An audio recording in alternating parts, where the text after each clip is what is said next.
আজকে একটা সুন্দর জিনিস আপনাদের সঙ্গে শেয়ার করব, যেটা আমি কখনো খাইনি। একবার রান্না করে খেয়ে অনেক মজা পেয়েছি।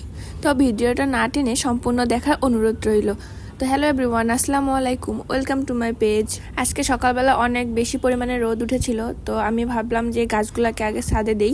আর দেখেন, কালকে আমি পুঁইশাক রান্না করেছিলাম না, সে বেঁচে যাওয়া ডাটাগুলো এখানে আমি মাটির মধ্যে লাগাই দিছি। এগুলা থেকে এখন কুশি হবে।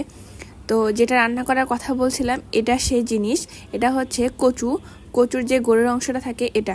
একটা সময় বাজারে যখন আমি এটা দেখতাম, আমি কিনতাম না, কারণ আমি এটা রান্না করতেও পারি না, আর আমার এটা খাইতেও বেশি একটা ভালো লাগে না। তো প্রথম যখন আমি ইউটিউবে দেখছিলাম যে এটা এরকম করে রান্না করা যায়, তো তখন থেকে আমি ওভাবেই রান্না করি। তো আজকে সেটা আপনাদের সঙ্গে শেয়ার করব। তো প্রথমে আগে আমি করলাটা চুলার মধ্যে বসাই দিব, কারণ আজকে শুক্রবার, আর আজকে এমনি থেকেও গ্যাসে একটু চাপ থেকে বেশি, গ্যাস অল্প অল্প করে জ্বলে। তো যেহেতু হচ্ছে নামাজের পর খাওয়া দাওয়া করা লাগবে, সেজন্য আগে আমি করলাটা হাতে মেখে বসাই দিব। আজকে আর বেশি রান্না করব না, বা আমরা যারা উত্তরবঙ্গের লোক তারা সবসময় করলা এভাবে বেশি করে পেঁয়াজ রসুন দিয়ে হাতে মেখে রান্না করি। এভাবে রান্না করলে অনেক বেশি মজা লাগে, আর করলাটা বেশি তিতা হয় না।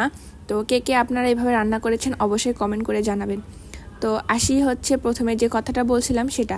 তো প্রথমে দেখলেন কচুটা আমি গোড়ার অংশটা আমি ভালো করে গোল গোল করে কেটে নিছি। তারপরে এখন একটা কাঁটা চামচ যেভাবে ফুটা করে নিচ্ছি। এভাবে করলে হয় কি, এর মধ্যে হচ্ছে লবণ হলুদ ঝাল যা যা আছে সবগুলো এর মধ্যে ভালো করে ঢুকে যায়, এবং হচ্ছে এটা সেদ্ধ হয়। আর আমি প্রথমে ভাবছিলাম হয়তো বা এটা হচ্ছে গলা চুলকাবে, তো হচ্ছে এভাবে আমি রান্না করেছিলাম, কখনো গলা চুলকায়নি।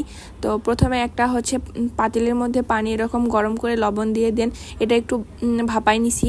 তো ভাপানো হয়ে গেলে এর মধ্যে আমি এখন লবণ হলুদ আর হচ্ছে গুঁড়ামরিচ দিয়ে ভালো করে মেখে নিব।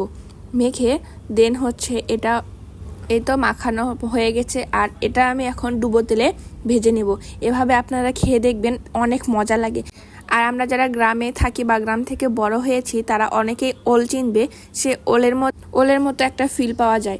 তো আপনারা এভাবে ট্রাই করবেন, দেখবেন অনেক বেশি মজা লাগে। তো আমি এভাবে কয়েকটা ভেজে নিয়েছি, আর এটা গরম ভাতের সঙ্গে গরম ভাত আর হচ্ছে ভর্তার সঙ্গে খেতে অনেক বেশি মজা। তো আমার রান্নাবান্না শেষ, এখন নামাজ শেষে সে বাজার নিয়ে এসেছে। তো এখন বাজারগুলো আমি উঠাই নিব। আর এটা কি বলেন তো, এটা হচ্ছে কদবেল। এই কদবেলটা যদি ভর্তা বানানো যায় সেই মজা হয়। আর আমি এই কদবেল ভর্তাটা অনেক ভালো করে মজা করে বানাইতে পারি, তো আপনাদের সঙ্গে শেয়ার করব। তারপরে এখানে হচ্ছে নিয়ে এসেছিল আপেল। তো এগুলো একটা আমি ঝুড়িতে উঠায় রাখলাম। আর এখানে এগুলাকে অনেকে গ্যান্ডারি বলে, কিন্তু আমাদের দিকে কুষার বলে। তো এই তো, আজকের ভিডিও এই পর্যন্তই শেষ। আল্লাহ হাফেজ।